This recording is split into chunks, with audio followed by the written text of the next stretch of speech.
11 अगस्त से 17 अगस्त तक के ये 7 दिन मकर राशि के लोगों के लिए कैसे होने वाले हैं। जय माता दी दोस्तों, आप सभी का स्वागत है हमारे YouTube चैनल अमृता एस्ट्रो में। और आज की इस वीडियो में मैं बात कर रही हूँ इस अगस्त माह के दूसरे सप्ताह के मकर राशि फल के बारे में। अगर हम सबसे पहले ग्रह नक्षत्रों की स्थिति देखें तो देखिए, ये सप्ताह जब शुरू होगा तो ग्रहों के राजकुमार बुध देव जो कि कर्क राशि में विराजमान है वो मार्गी हो जाएंगे। और कर्क राशि में ही सूर्य देव भी बैठे हुए हैं, तो बुधादित्य योग रहेगा सप्ताह के अंत तक। लेकिन सप्ताह के अंतिम दिन सूर्य का राशि परिवर्तन भी है, जो कि अपनी राशि सिंह राशि में प्रवेश करेंगे, जो सूर्य के लिए एक बहुत ही पॉजिटिव स्थिति है। लेकिन वहां पर केतु भी विराजमान है, तो केतु के साथ सूर्य की युति भी होगी। बाकी जो गुरु बृहस्पति और शुक्रदेव हैं वो मिथुन राशि में रहकर गजलक्ष्मी राजयोग का निर्माण कर रहे हैं। मंगल की बात करें तो मंगल कन्या राशि में रहेंगे और शनि के साथ समसप्तक योग का निर्माण करेंगे, राहु के साथ षडाष्टक योग का निर्माण करेंगे। इसके अलावा मीन राशि में आपकी राशि के स्वामी शनिदेव वक्री अवस्था में विराजमान है और राहु बैठे हैं कुंभ राशि में। चंद्रमा हर 2.5 दिन में राशि बदलते हैं और चंद्रमा की जो स्थिति रहेगी वो कुंभ राशि से कुंभ राशि में रहेंगे, तो राहु के साथ ग्रहण योग बनाएंगे, शनि के साथ विष योग बनाएंगे। तो इस तरह से योग बनने वाले हैं। ये हो गई हमारी ग्रहों की स्थिति। अब इनका जो प्रभाव है वो किस तरह से होगा, पॉजिटिव होगा, नेगेटिव होगा, क्या चीजें सावधानी वाली होंगी, क्या लाभ देने वाली होंगी, क्या उपाय कर सकते हैं, चलिए जानते हैं विस्तार से। आगे बढ़ने से पहले छोटा सा निवेदन, चैनल पर पहली बार आए हैं, अभी तक चैनल को सब्सक्राइब नहीं किया है तो जरूर कर लें। कुंडली दिखाना चाहते हैं तो स्क्रीन पर या फिर वीडियो के नीचे डिस्क्रिप्शन में आपको नंबर मिल जाएगा। और जन्माष्टमी 16 अगस्त की है, 16 अगस्त तक आपको डिस्काउंट भी रहेगा। तो देखिए, अब मकर राशि की अगर हम बात करें तो मकर राशि के जातकों के लिए ये सप्ताह आपके जीवन से जुड़े महत्वपूर्ण फैसलों को लेने का है।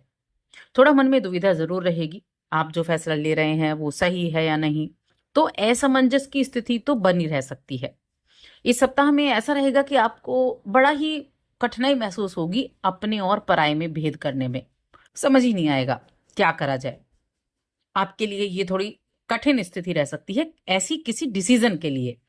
बाकी चीजें अगर देखें तो सेहत का थोड़ा ध्यान रखेंगे। किसी तरह की ऐसी स्थिति रह सकती है, किसी पर जब एक परिस्थिति ऐसी बन जाए किसी के ऊपर आप चिड़चिड़ाहट करके झलझला जाए, यानी कि वाद विवाद की स्थिति बन जाए, यानी गुस्सा ज्यादा हो जाए, ऐसी स्थिति रह सकती है। कुछ पुरानी बातें याद आती रहेंगी। तो मित्रों के साथ बैठें, परिवार के लोगों के साथ बैठें तो थोड़ा वाणी पर संयम रखें, थोड़ा सा अपने माइंड को कूल रखें, ताकि किसी के साथ भी वाद विवाद की स्थिति ना हो, किसी के साथ भी आप रिश्तों को न बिगाड़ने बैठ जाए। गुरु बृहस्पति की अगर हम देखें तो गुरु बृहस्पति 6ठे भाव में रहकर अचानक से कुछ ऐसे सर्कमस्टांसेस बनाएगा कि आपके पास पैसा आए, तो ये आपके मन को खुश कर देगा। जो परेशानियां चल रही है ना, उनमें कहीं ना कहीं राहत इस चीज से देखने को मिलेगी कि गुरु बृहस्पति के द्वारा आप अपने मन को खुश कर सकते हैं। अचानक से नए स्रोतों से धन प्राप्ति का योग बन सकता है, जिससे पॉजिटिव माइंड रहेगा, मन में बड़ा खुशी का भाव रहेगा और घर के छोटे सदस्यों के लिए आप कुछ अच्छा भी कर सकते हैं। कोई गिफ्ट वगैरह ले सकते हैं और या फिर उनको कहीं बाहर लेकर जा सकते हैं। सामाजिक जीवन है तो सामाजिक जीवन में मान सम्मान की प्राप्ति का योग है। आपके भाई बहनों के साथ देखिए, आपकी बॉन्डिंग तो ठीक ठाक है, लेकिन उनके स्वास्थ्य संबंधी कुछ दिक्कतें देखने को मिल सकती हैं। और जहां खर्च आपको करना पड़ेगा, यानी अगर जिम्मेदारी आपके ऊपर है तो खर्च आपको होगा, तो छोटे भाई बहनों की हेल्थ संबंधी प्रॉब्लम हो सकती है। इसके अलावा अपनी हर एक जिम्मेदारी को आप बखूबी निभाएंगे, पारिवारिक जिम्मेदारियों को बखूबी निभाएंगे। घर में भी आज इस सप्ताह में काफी आपको मान सम्मान मिलने वाला है। इस दौरान अपने विचारों का आदान प्रदान करना तो आप चाहेंगे, लेकिन हो सकता है कि उतना ज्यादा वक्त ना मिले या उतना ज्यादा आपके विचारों को महत्व ना मिले। तो यही क्या करेगा, यही मन में एक खीज पैदा कर देगा, जिससे आप मेंटली प्रॉब्लम में आएंगे। तो ऐसी स्थिति रह सकती है। तो ऐसी स्थिति जब हो ना, जब आपको लगे कि आप अकेले हैं, कोई आपकी बातें नहीं सुन रहा है, तो ऐसी स्थिति में मन थोड़ा डाउन हो जाता है, रफ्तार थोड़ी धीमी हो जाती है। तो थोड़ा मेडिटेशन जरूर करें। हमेशा वक्त एक जैसा नहीं होता, और देखिए हमेशा आप हर एक व्यक्ति को खुश भी नहीं कर सकते, तो ये चीजें थोड़ा सा आपको अवॉइड करनी होंगी।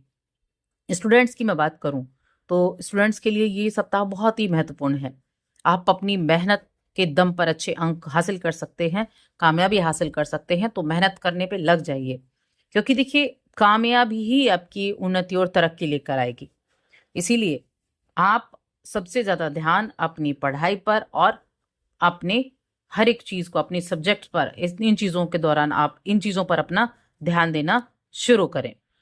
बाकी छोटी मोटी विवाद की स्थिति हो सकती है परिवार के सदस्यों के बीच में, कुछ खर्चे भी बने हुए हैं, खर्चे भी आएंगे, कुछ यात्राओं का भी योग है कि कामकाज के सिलसिले में यात्रा करनी पड़े, तो ऐसी भी रहेगी। अगर आप कोई कुछ बेचने का काम करते हैं, खरीदने का काम करते हैं, तो ऐसे में आपको सावधानी बरतनी होगी मकर राशि के जातकों के लिए, क्योंकि कुछ ऐसे कामों से जुड़े हुए लोगों को बहुत सावधानी की आवश्यकता इस सप्ताह में रहने वाली है। बाकी अगर किसी भी चीज में किसी भी तरह की गलतफहमी है, चाहे वो आपके कामकाजी जीवन में क्यों ना हो, तो उस गलतफहमी को दूर करने का प्रयास भी आपको ही करना होगा। कुछ पुराने प्रोजेक्ट्स को ध्यान में रखते हुए आप कुछ नई चीजों से जुड़ सकते हैं, यानी कि कोई आपके पास ऐसा अनुभव, किसी काम का अनुभव है अगर आपके पास, तो उस अनुभव के आधार पर आपको कोई नया कार्य मिल सकता है। अब बात करें हम रिलेशन की, कि आपकी रिलेशनशिप कैसी रहेगी, तो प्रेम संबंध के मामले में तो ये सप्ताह अनुकूल रहेगा। लव लाइफ में बड़ी सुख समृद्धि के संयोग बन रहे हैं, भले ही वो आपकी अपेक्षाओं से कमतर क्यों ना हो, लेकिन फिर भी हैं। आपको पिता और बड़े भाई बहनों का सहयोग मिलेगा। सप्ताह के अंत में परिवार के साथ सुखद समय बिताएंगे और किसी मनोरंजक कार्यक्रम का आनंद भी लेंगे। आपके घर पर किसी मेहमान के आने से चहल पहल की स्थिति भी बनी रहेगी। वहीं अगर हम वैवाहिक जीवन देखें, तो वैवाहिक जीवन में चीजें जो हैं ठीक ठाक रहने वाले हैं। मैं ये नहीं कहूंगी बहुत अच्छा वैवाहिक जीवन इस टाइम रहेगा, थोड़ा सा ध्यान जरूर रखना होगा अपने वैवाहिक जीवन पर, क्योंकि यहाँ किसी ना किसी तरह से तनाव की स्थिति बन सकती है, किसी ना किसी तरह से तनाव गलतफहमी हो सकती है। हालांकि उसको आप सप्ताह के अंत तक दूर भी कर पाएंगे, लेकिन शुरुआत में जरूर रहने वाली है। परिवार के साथ इस सप्ताह के अंत में कहीं घूमने जाने का कार्यक्रम भी आप बना सकते हैं। तो ये सप्ताह कई तरह के आपके लिए मिले जुले प्रभाव लेकर आया है। कभी आपको लगेगा बहुत अच्छा चल रहा है सब कुछ, कभी लगेगा कि परेशान हो गए हैं, तो ऐसे मिले जुले प्रभाव रहेंगे। इसके लिए उपाय बहुत जरूरी है कि आप उपाय करें। इसके लिए क्या उपाय करेंगे? एक तो जो शनिवार का दिन आएगा, उस दिन आप किसी भी वृद्ध व्यक्ति को या तो अन्न का दान कर दें, खाना खिला दें, इस तरह का एक कार्य कर सकते हैं। और दूसरा, भगवान श्री राम का स्मरण करें, राम का नाम लें, बहुत अच्छे रिजल्ट मिलेंगे। और साथ ही चैनल को सब्सक्राइब कर लें।